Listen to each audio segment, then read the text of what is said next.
I'm sure you remember, how could anyone forget, that horrifically iconic photograph of the little 3-year-old boy whose body was swept ashore on the Turkish beach back in September 2015 when he was fleeing the war in Syria.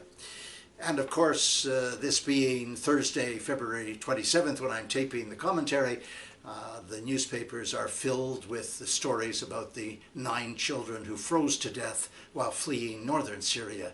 You sometimes wonder whether these assaults on children will never end, and it was particularly in my mind this week because, coincidentally, UNICEF, the World Health Organization, and The Lancet, the medical scientific journal, published the first report from their Joint Commission on Children, in which they pointed out at the beginning that 5 years ago, the world endorsed the Sustainable Development Goals, which were meant to transform for the better the lives of children and others on the planet, and that over the 5-year interim, very little progress has been made.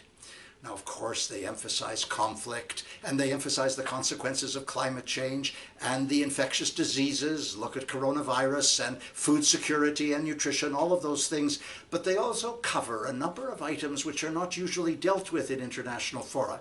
And they ask that an optional protocol to cover these unusual and special items be attached to the Convention on the Rights of the Child, so that there will be real international human rights law, and they want to protect children. Let me read you the exact words. They say to protect children from the marketing of tobacco, alcohol, formula milk, sugar-sweetened beverages, gambling, and potentially damaging social media and the inappropriate use of their personal data.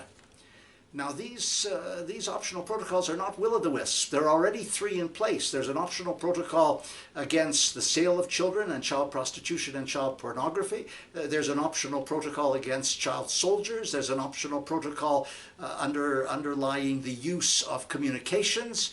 And to have this optional protocol added might make a significant difference because they are endorsed and ratified by governments.